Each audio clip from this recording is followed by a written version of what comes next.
Good morning. You are listening to 90.3 WMSC Upper Montclair. Today is Thursday, February 1st, 2024, and it is currently 7:01 a.m. here on the Morning Buzz.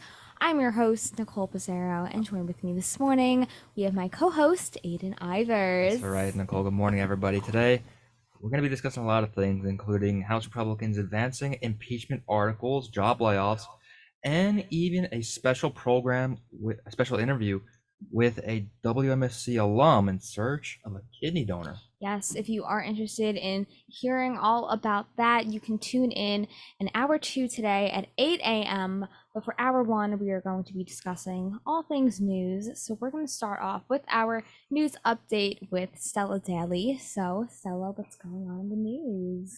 Good morning, I'm Stella Daly, and this is WMSC News. For our top story, a house in Irvington became quickly engulfed with flames within minutes. The event was able to be caught all on a doorbell camera. A man had been sitting on the front porch just moments before and had been the one to call the police. He also went around to surrounding houses to evacuate in case this fire spread. The cause of the fire is unknown. In national news, a federal judge in Florida has dismissed Disney's free speech lawsuit against Ron DeSantis. This lawsuit aimed to reclaim control of the governing district of Walt Disney World. Disney claims the transfer of control was retaliation from the company speaking out against DeSantis's Don't Say Gay law. Judge Alan Windsor ruled that Disney lacked standing to sue DeSantis as appointees were already hired. The judge also writes that the challenge laws do not mention Disney and were not targeted. The judge's verdict supported DeSantis' belief that Disney is not entitled to their own government and being placed above the law. In New Jersey news, 2 people were injured in a crash involving a school bus in South Brunswick. On the school bus were 2 children and the driver, who remained uninjured. However, the other vehicle involved both suffered severe injury. The area of the accident was closed and be avoided for multiple hours. Today's weather is a high of 47 and a low of 39. There's a 90% chance of rain in the night starting at 10 p.m. and the rest of the day will be mostly cloudy. Not the best start to February, and I hope that doesn't reflect the rest of the month's weather. This has been WMSC News. Back to you, Nicole. You're absolutely right. And we're going to be talking more about the weather later on today in the show because it is the first day of February and there's always new temperatures coming out, climate change. We never know what the weather is going to be like. But moving away from the weather and moving into the world of sports, let's hear what Genevieve Vadnerker has to say. Good morning. I'm John B. Vadnerker, and this is WMSC Sports. Last week, USA Basketball named its finalists for the men's 2024 Paris Olympics basketball team. 41 names were on the list, and major names who didn't play in the last Olympics were named. LeBron James, Kevin Durant, Joel Embiid, Jason Tatum, Damian Lillard, Jimmy Butler, James Harden, Kawhi Leonard, Anthony Davis, and Paul George are some familiar names that are on the list. The 2024 team has the potential to be the most star-studded U.S. men's Olympic roster since the Dream Team of 1992, filled with MVPs, Finals MVPs, All-NBA players, and future Hall of Famers.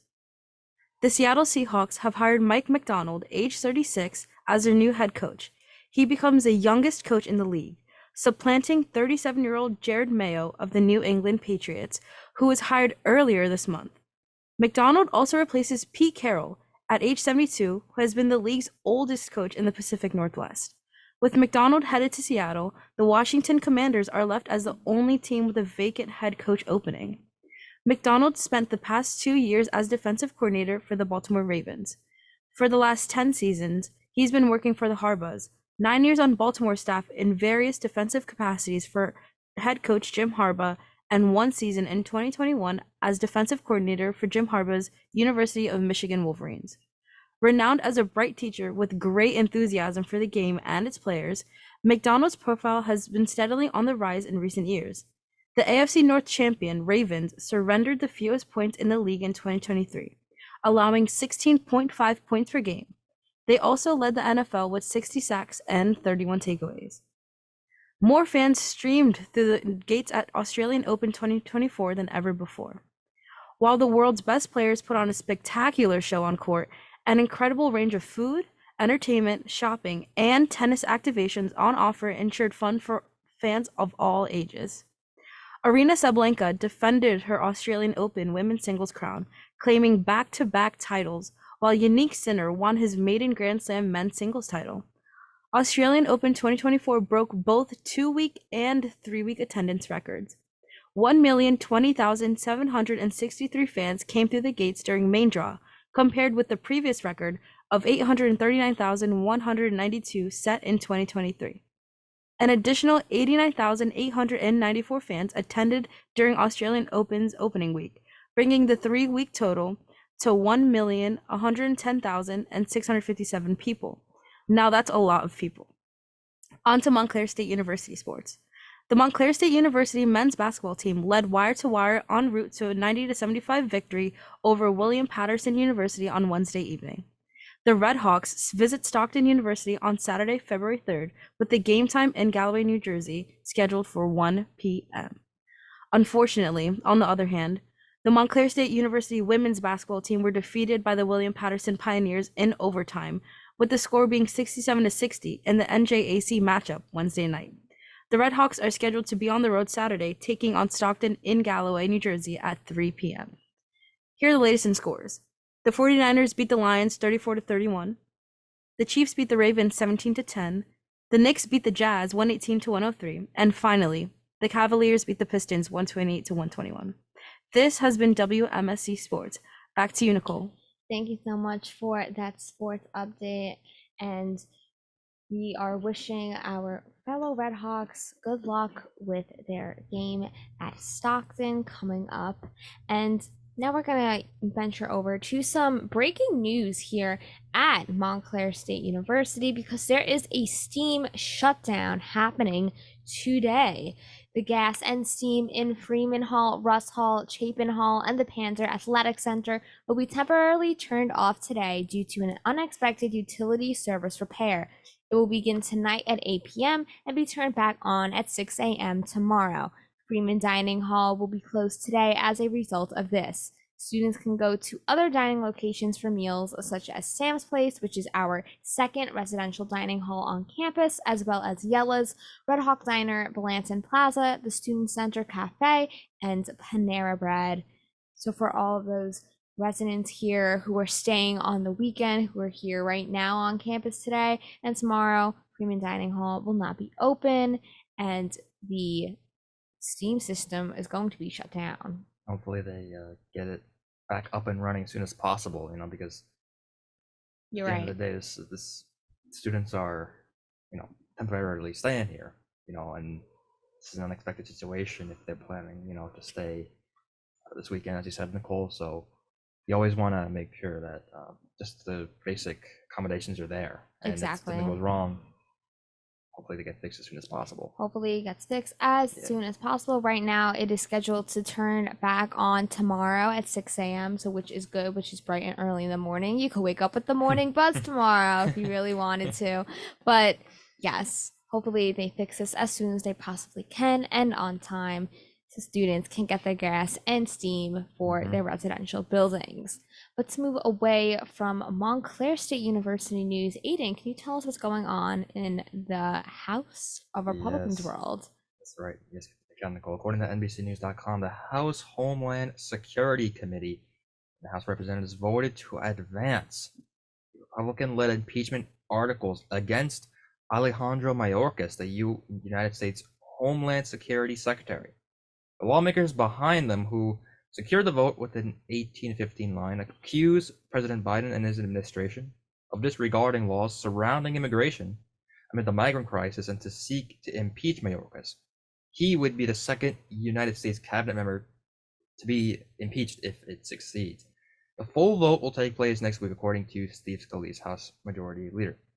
Secretary Mayorkas has, quote, willfully and systemically refused to comply with federal immigration laws, and is to blame for allowing millions of people in the country illegally, with many unlawfully remaining in the United States, House Republicans said. Speaker Mike Johnson also commented on the Homeland Security Committee, depicting his support for a thorough and exhaustive investigation into Secretary Mayorkas' failed leadership of the department and his role on the ongoing border crisis. However, Democrats who stand with Mayorkas claim that the impeachment initiatives are political and that House Republicans are or abusing Congress's impeachment power. Oh no, my goodness, this topic is on the minds of a lot of people across the United States right now. I mean, Yeah, going, especially with the presidential oh yeah, election no, coming up that's just this diluting year. it to a great.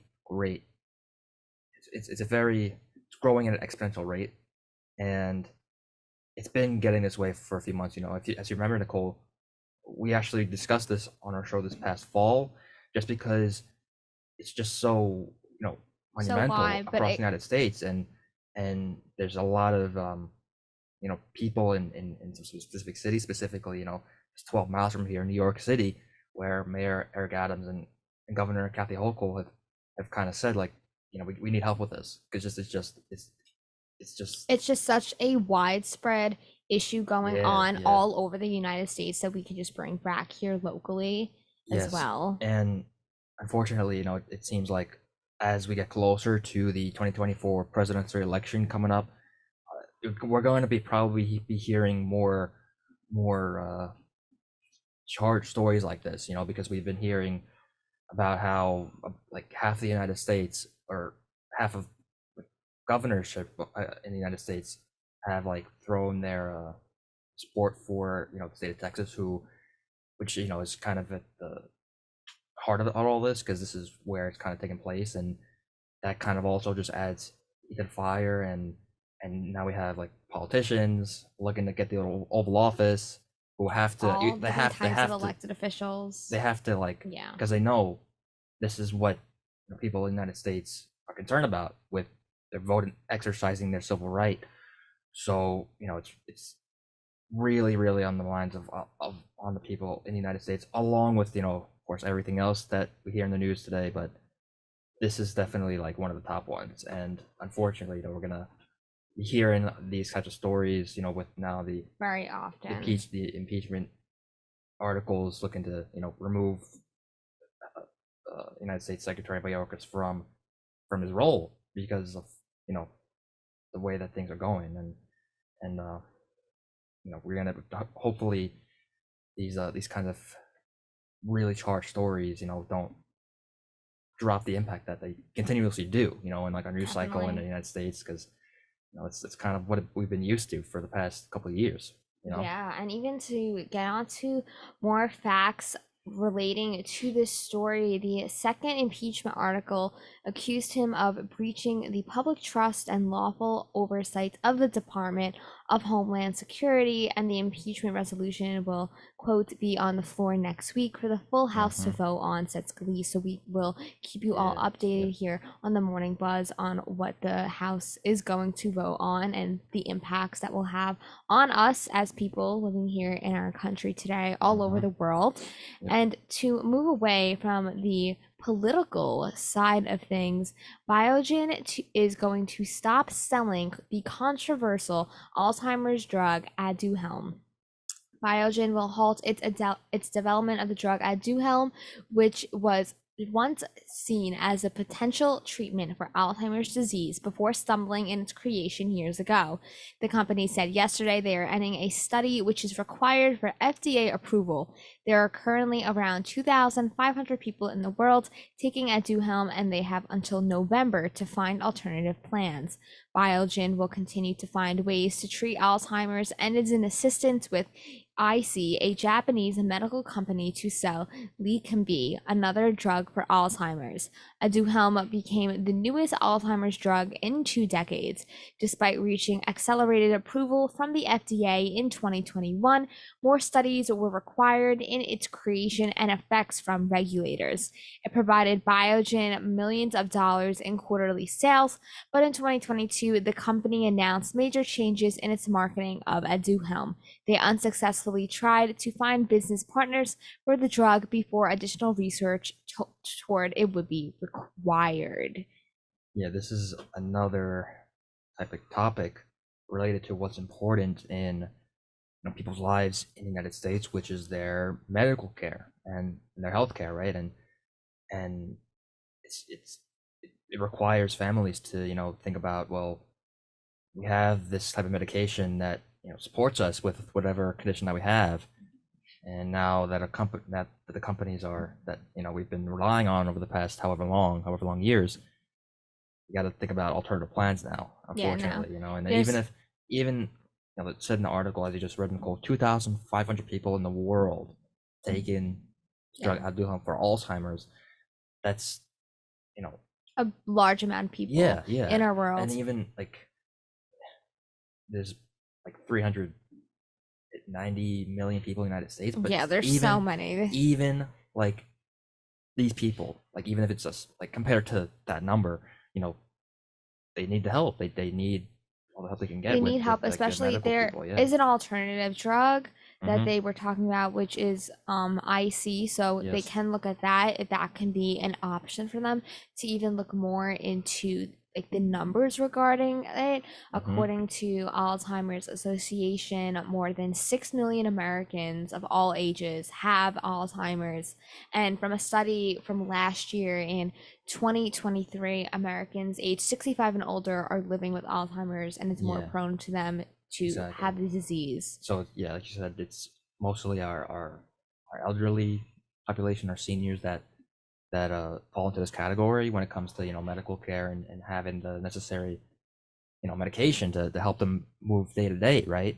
Definitely. And when it seems like the companies have to make alternative plans, then they got to go through a whole other process to find somebody who will support them, which can be very tedious with as we've been talking about on the show, rising costs with medical care and maybe just not seeing the proper cooperation with the federal government and these nationwide agencies like the Food and Drug Administration, who it could be a long process for these drugs when there's millions of dollars involved, which a lot of people don't have. A lot of people don't have they don't have that the money. access to it. No, and which is very unfortunate. It is. Yeah. Especially when you're going through something like that, but hopefully they can find other alternative options and different ways that they can combat this situation. But looking towards news regarding technology, Aiden, what can you tell us? Yes,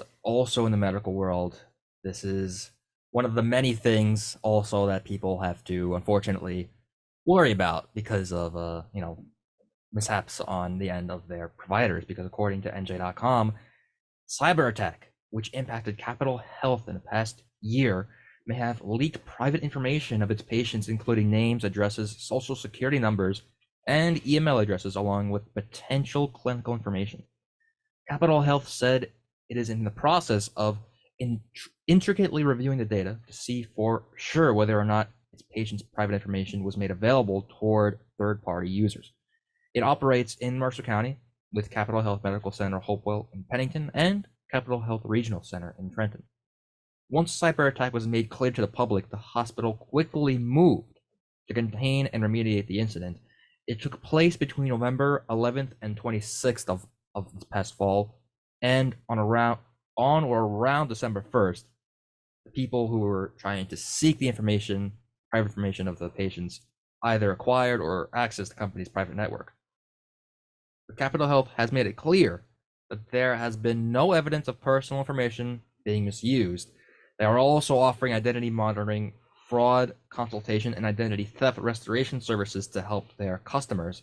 And Capitol Health continues to value the privacy of information for its customers, and they express regret for inconvenience or worry the cyber attack may have caused.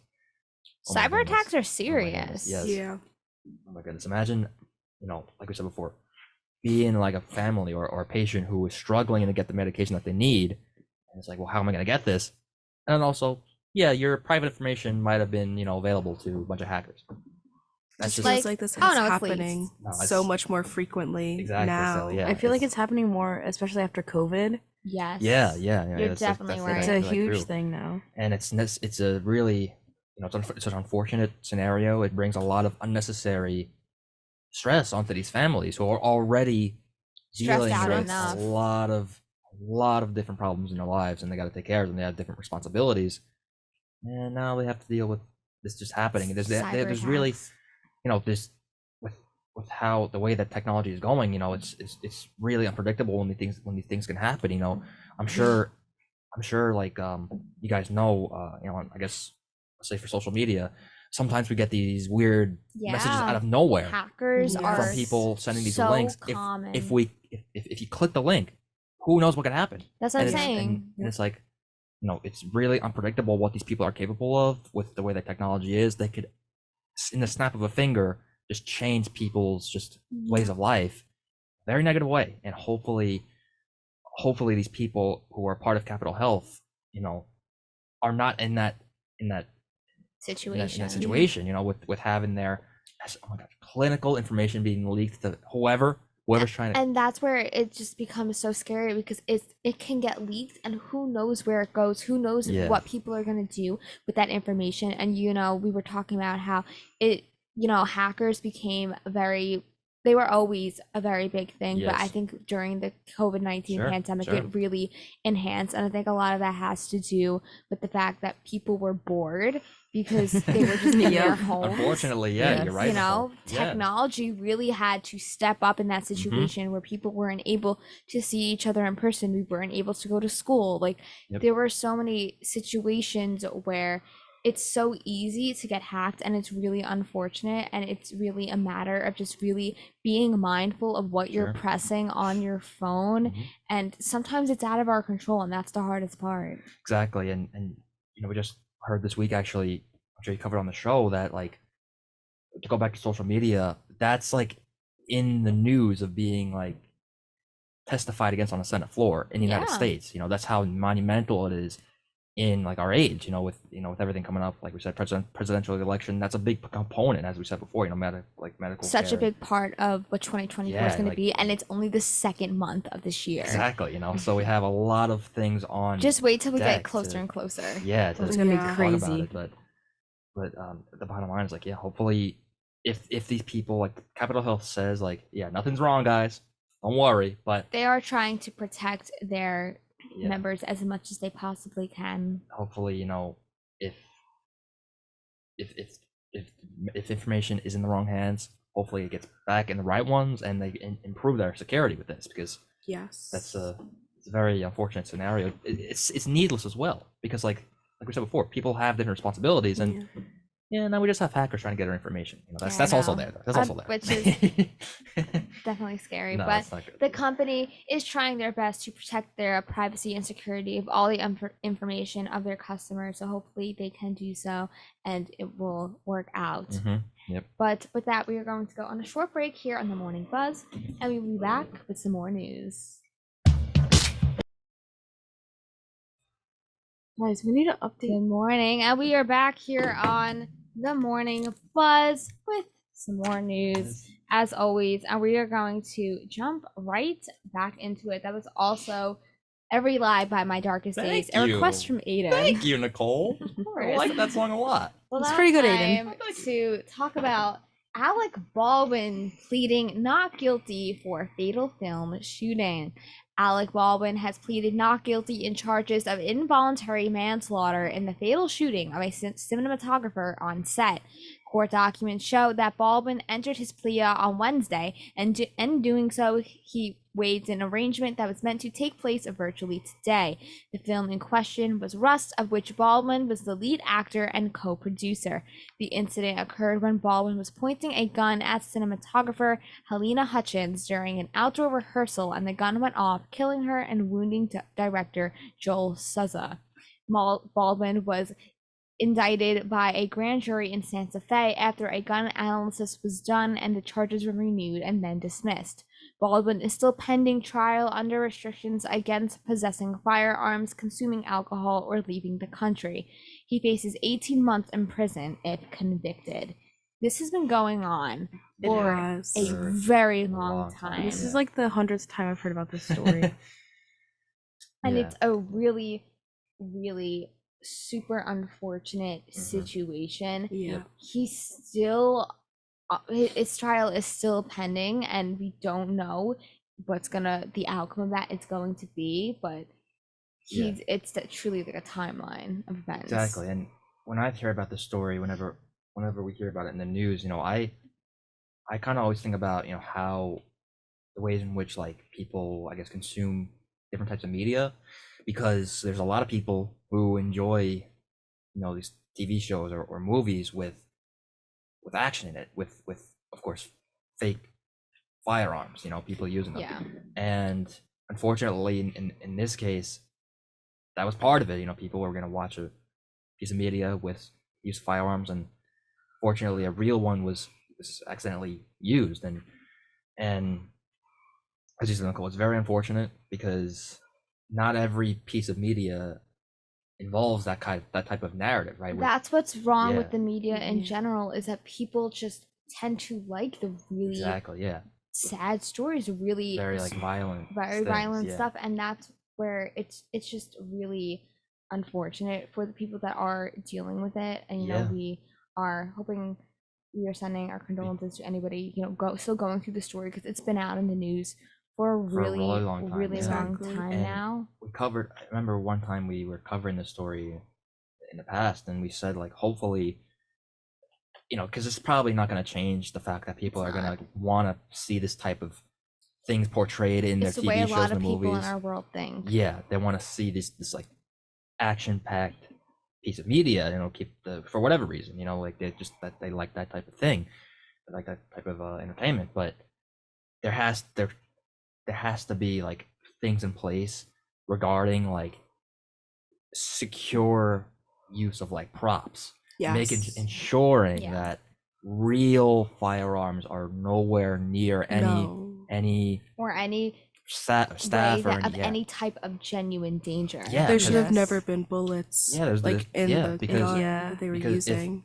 the fact, like I said before, this is not gonna change the ways in which these stories are being written, these movies are being produced. It's probably gonna be The audience that weapons in they're them. targeting as well. Yeah, if that's the case, then sure, that's people enjoy what they want to watch. But you got to think about like the people making the film and the safety requirements that have to be put in place with the use of fake weapons just to be on screen. Because when we watch it on screen, we kind of get the sense that that's special effects, but it's not the case if like those are real weapons. In this case, unfortunately, there were, and hopefully, like it's gonna be confusing if this is still in the news. Like if Alec Baldwin is still like in the pending trial. It's exactly, like pending trial. we're hopefully it gets solved as soon as possible, because a lot of unfortunately it senselessly like just twisted people's lives. Now they have to move from this place, with our evolving media. Definitely. But to move away from this story, Mhm. we are going to look at some job layoffs that are happening. Yes, according to New Jersey News 12, 5 months after reaching a union deal, UPS will cut 12,000 jobs and release a revenue outlook for this year that sent its shares down. The company also noted that its Coyote truckload brokerage business might be up for sale. UPS acquired that company back in 2015 for $1.8 million. In September, the Teamsters voted to approve a tentative contract agreement with UPS. The contract included higher pay for full and part-time union workers, with the creation of 7,500 full-time jobs and the filling 22,500 open positions. However, on the conference call, CEO Carol Tome said that reducing the company's headcount, UPS will realize $1 billion in cost savings. Company adds that the layoffs are anticipated to be among management roles and contractors. UPS also said that the board approved an increase of 1 cent in its quarterly dividend to shareholders of record February 20th. Tom said, "We are going to fit our organization to our strategy and align our resources against what's widely important."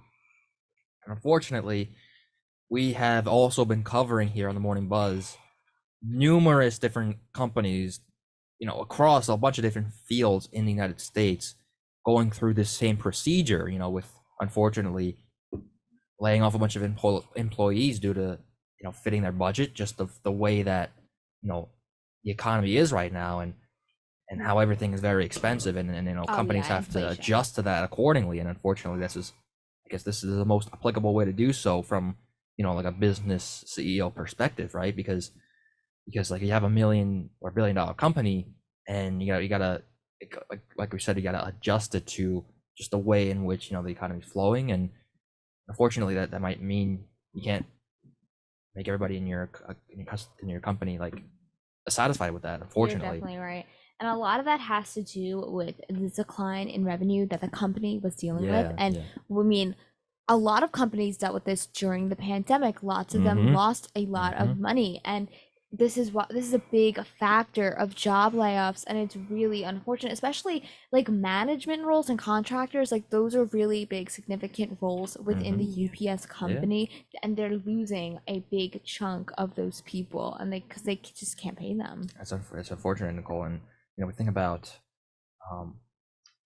like when we just walking down the street, we see a UPS truck that's a bunch of resources are just put in that one truck, because there's a person driving, having to deliver all the packages put in there, and like the packaging and stuff, process of just transportation. That's also a big thing as well, which people have to think about, right? And it's just very unfortunate, because now these people have to, like we said, like similar to what we said about the Biogen story, they have to just find alternative routes pretty fast to support not only themselves, maybe their families too. If they have families, these are all things to think about. And we said like even in the world of like video games with Microsoft, they were also in the news this week with having a bunch of different, like thousands of layoffs. So many layoffs in that company. And that's after, I believe the articles, I read it somewhere, that was after they acquired Activision Blizzard, which is a different video game company. And unfortunately they have to adjust to that, and that means they probably have to lay people off, and that means people have to find new ways of work, unfortunately. And that could just be a whole change of role for them, because it's a whole entire career shift as well. But it's And the thing with this, like UPS, is like they said it's coming 5 months after they reached like a union deal. We've been seeing so many different like industries like going on strike and arguing for like better wages. And a bunch of these UPS workers were probably so excited when they finally reached this deal that like their pay might increase, or they would have more job security.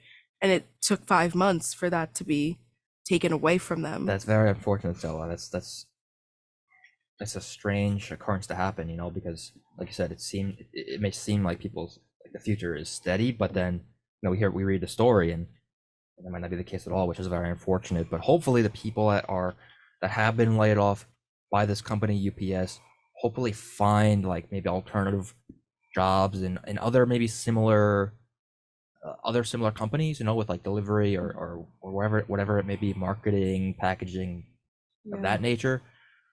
Hopefully they can sustain themselves, because it can be very difficult, as we said, with the rising costs, and as you said, Nicole, revenue changing for a company. It's all very, very different variables at play, which could affect people's lives. Yeah, different variables that can play. But to continue on with talking about jobs and just companies in general, the Universal Music Group is removing songs from TikTok. So popular artists such as Taylor Swift, Drake, Olivia Rodrigo, and many more will disappear from TikTok unless the social media giant can agree on a deal with Universal Music Group. The social media company estimated that 1.5 billion monthly users can enhance their views, and according to NBC News, the Universal Music Group said in a statement that it would pull its tracks because of a lack of compensation for artists and songwriters. They said, quote, TikTok proposed paying our artists and songwriters at a rate that is a fraction of the rate that similarly situated major social platforms pay. TikTok responded with its own response, accusing the music company of putting, quote, their own greed above the interests of artists and songwriters. Universal Music Group said TikTok only accounts for 1% of its advertising revenue, despite its artists representing 8 out of 10 of the most popular bands and singers on the platform last year. Around 60% of TikTok videos include that music.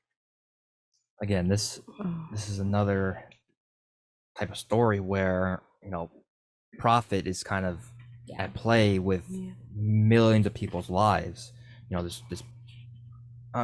Do you guys are you guys all on TikTok? Yes. Of Yeah, course. you're all on TikTok. Okay. Of course. So Too much. Not gonna Yeah. be hearing T Swift. That's so I know. unfortunate. Artists work so hard to put out their songs, and the producers and songwriters and all that stuff, and I feel like artists kind of get a sense of like gratification that us as listeners and social media users are using them in our social media posts, and now that it's kind of being taken away from us, especially on TikTok. It's also It's hard a though because they huge deserve deal. to be getting paid. that's right. Yeah, that's right too. So Yeah. it's Yes. like it's such a both ways because I'm like, man, I'm gonna miss these songs. So I'm also like, good, like Also, they it's should be not getting fair to paid. them, Yeah. you know. And Unfair. I think it's also like I'm not on TikTok, so you guys gotta correct me if I'm wrong about this, but isn't it like people, if you use a specific song, you can like remix it, right? You can like put different edits on it to whatever People video they do. want. People Is can, that yes. would that fall into the category of just like of like maybe just editing artists' work, like maybe without compensation being involved?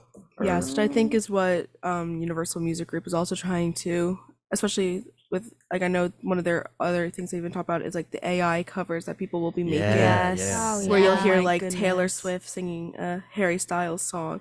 Yes. And every time I see them, I'm like, I know this is wrong, but I kind of eat it up. So it's, like, Yes. it's kind of tough. Yeah, sometimes that I'd say maybe that's well Yeah. in the context of getting compensated for your work, that might not be okay, but in the sense of like just hearing an artist Yeah. play a song that they never would ever Mhm. like play in real life, Yeah. that's kind of like I Yeah. guess the I guess maybe just like AI just using it to like as like a playful kind of manner, because Yep, like yeah. I was watching a video from artist Noah Kahn prior to Mhm. coming here, Mhm. The who popular he one. is part of Universal Music Group. So his songs are being removed from TikTok, but he was he basically was posting saying, "This is the final day I can promote my music on TikTok." So these artists are also not going to be allowed Wow. to promote on TikTok. goodness. That is Noah Kahn kind of was crazy. saying in the video that a lot of his recent promotion has been through TikTok. He loves to do a little Yeah. teaser on his Yes. account, and he was like, so this is the final day I can post on here telling you to pre-save my upcoming No. song.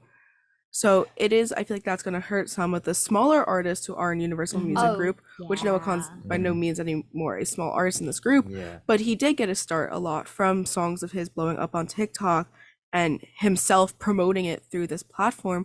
So while some artists like Taylor Swift, Olivia Rodrigo, they don't really need the TikTok publicity, like they're very known established artists, but there are smaller artists who are now losing a very important platform to be promoting their music. 'Cause I mean, I would argue that TikTok is the social media platform that is best for promoting Sure, music. sure. Yes. Yeah. Just I because agree. it makes it look better, there's a visual aspect to that, and I feel like YouTube is kind of declining as our society keeps going on. I mean, Sure. YouTube is still very big and popular, but I think a lot of people, especially the younger generation, we have small attention spans. So YouTube Shorts are definitely popular because they're like 2 minutes max, as well as Yeah. like that's why TikTok has been becoming so popular, and a lot of people are using it as a way to put their music out there. And I really liked how you mentioned that it's gonna be really difficult for the really small artists who just joined Universal Music Group, because it's not fair to them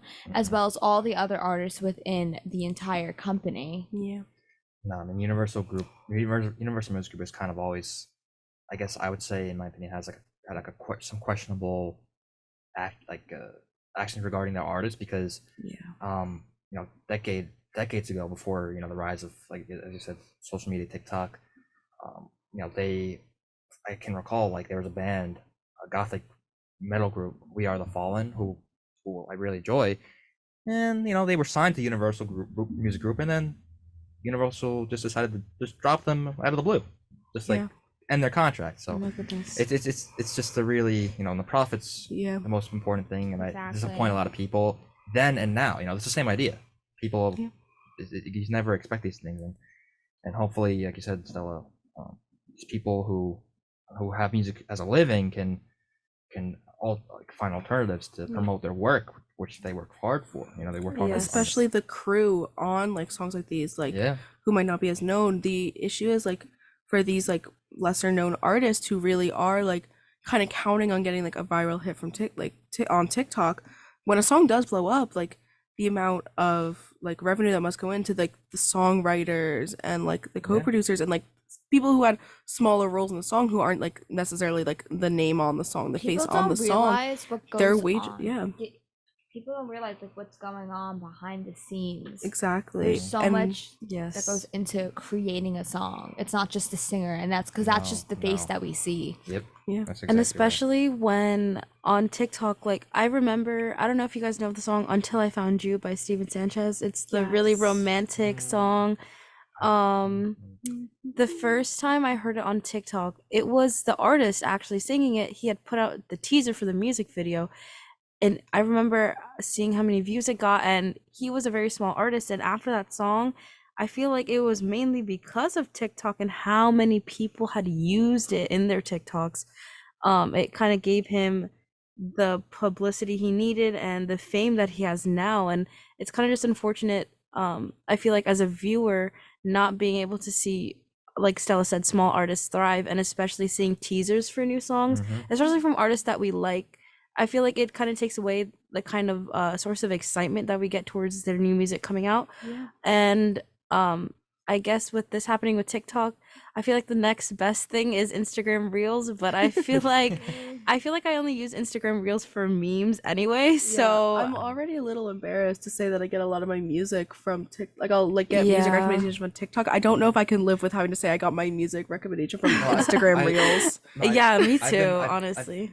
Personally, for me, I've been seeing that a lot. Mhm. Like music people, artists having their work being advertised on Instagram. You know? Yes. It's just Oh like you're my scrolling and goodness. it just appears there. I didn't Yeah. really- it just it's There's like- so many small yeah. artists that like it'll come up as like an ad or a sponsorship, Yeah, and yeah, it'll just yeah. be like mini like teasers of them, which is really cool. But again, it's not like TikTok. No, Not It's at not as all. personable No. as TikTok No. is. TikTok, you really, it's often just like the artist saying they're talking. TikTok is where it Yes. all began. Yes, Yeah. 100%. To move on from the Universal Music Group, and as always, listeners, we will update you if we get any more information regarding this.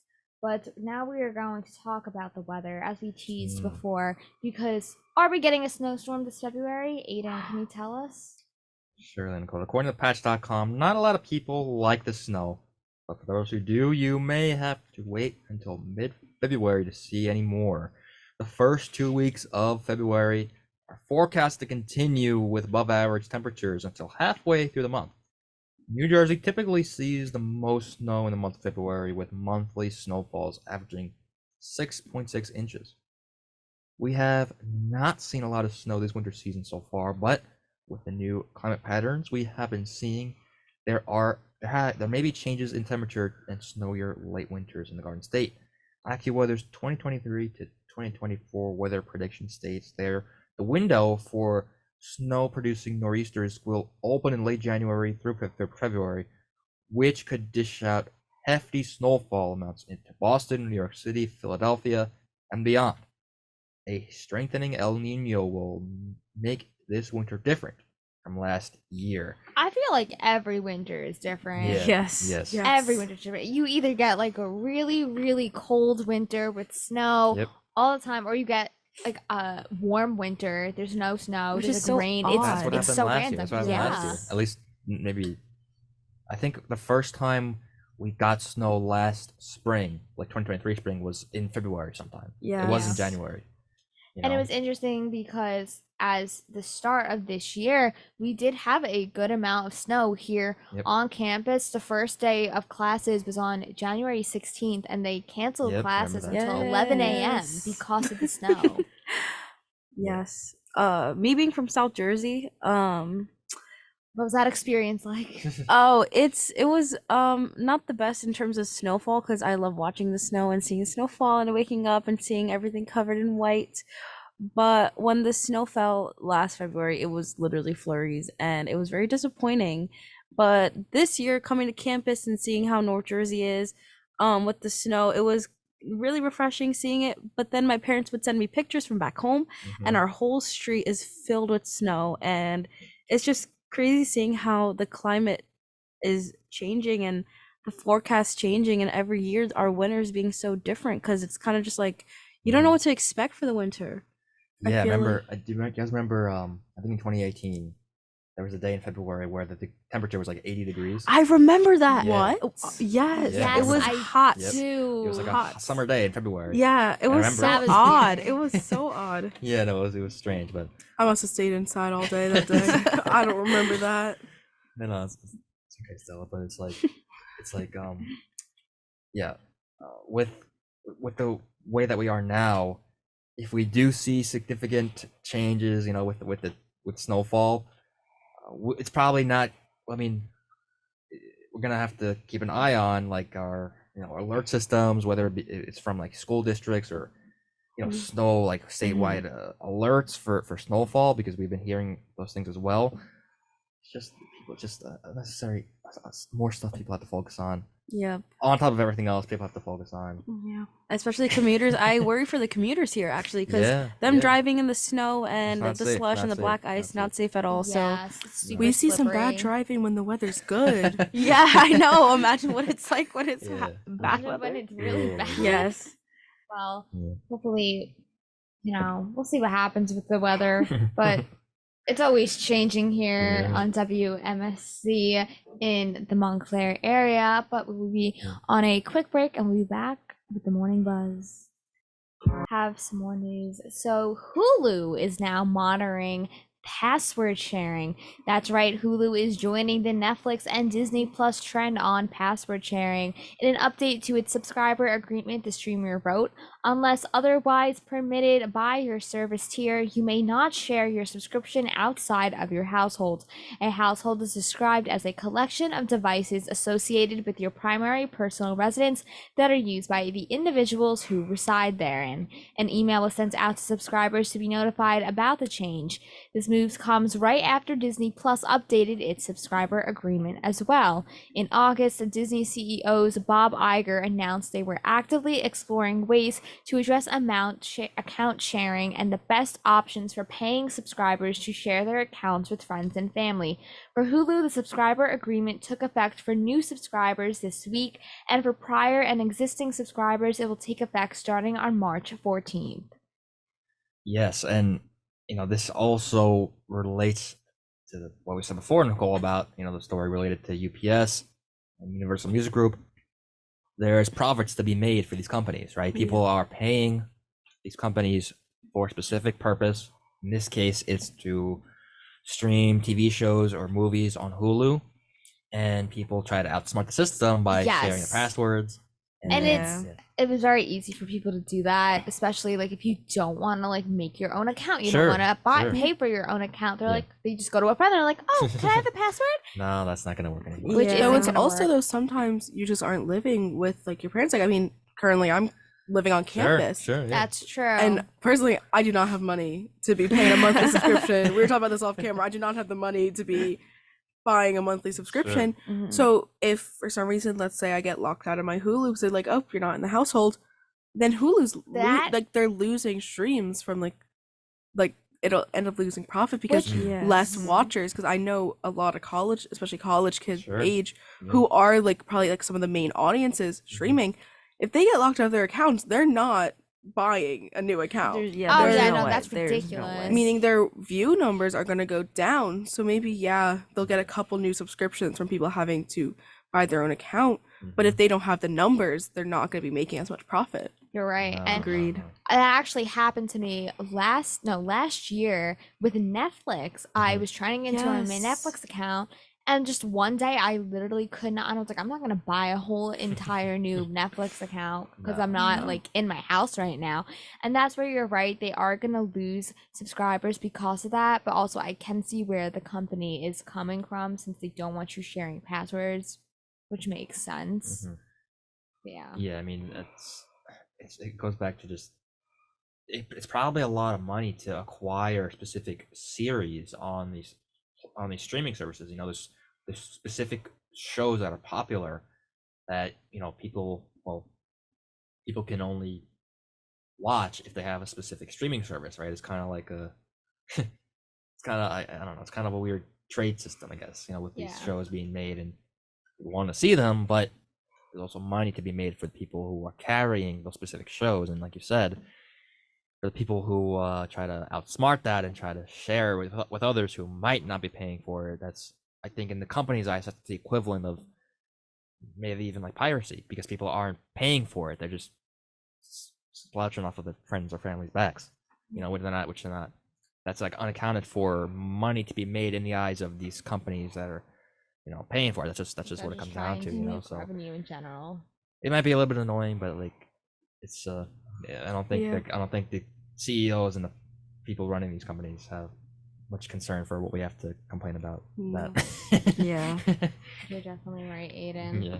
But hopefully we see what happens with this. And I wonder if other streaming services are also going to do this. We have Disney Plus right now Sure, doing it. yeah. Now we have Hulu. We have Netflix who started that trend. I wonder if Mhm. other companies like streaming services are going to do that, because another thing Definitely. is cable television is not as popular as it Yes. used to be back in Agreed. the No. day. That's I feel it's So- on such a big decline. I feel like the only thing I watch on cable is news and the Sure. occasional Right. like Impractical Jokers or The Office or something like that. But My But family it's- watches a lot of Food Network.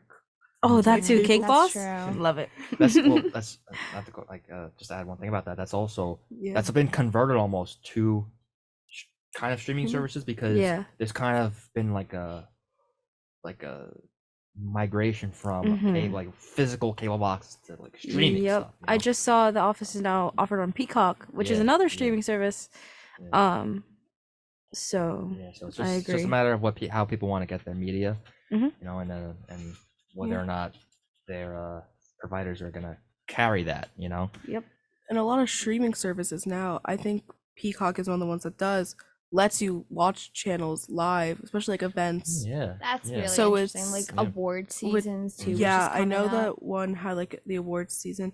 So that just also is like taking away from like cable television. You're right. But that's right.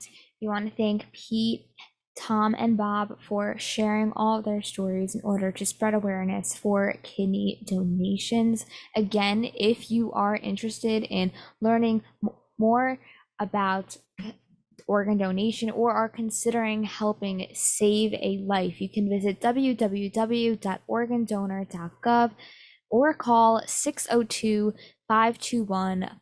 602-521-5900 for more information.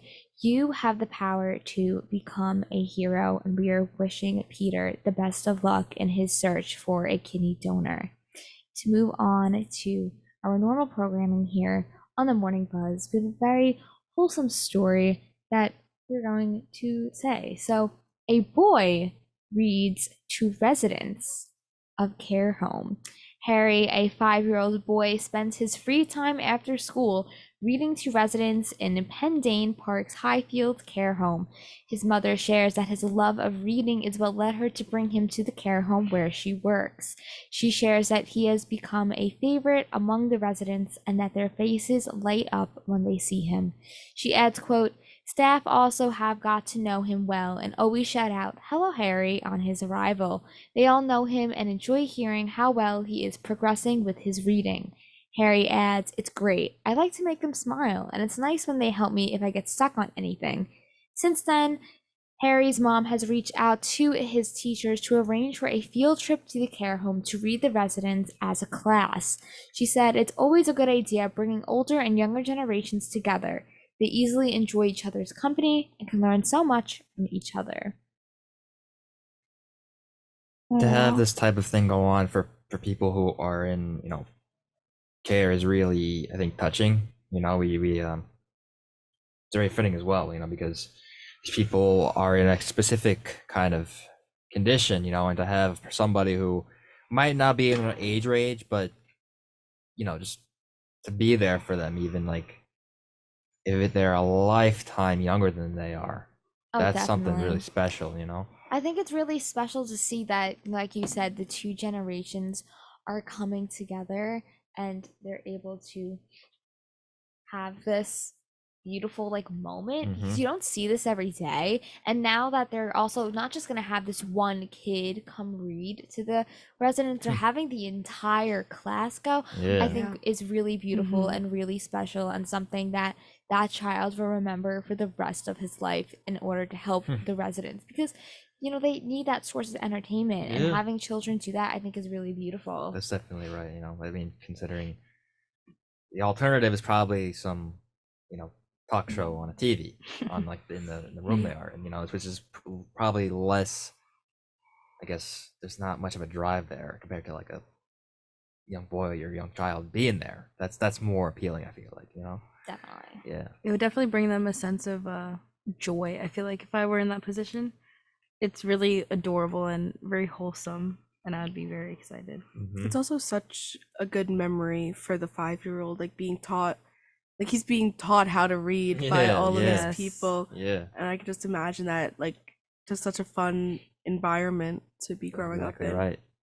He's gonna remember this for the rest of his life. I already know that.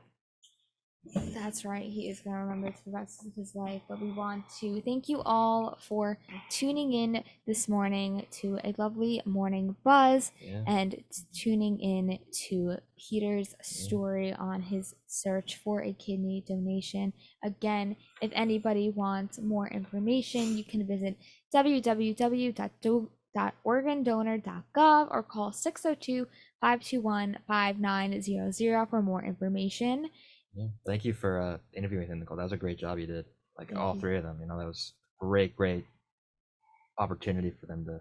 It was a great talk about opportunity, it. and they are all three of them are alumni here from WMSC. So we're wishing them the best of luck. And if you are interested or considering donating a kidney, you can visit that website there.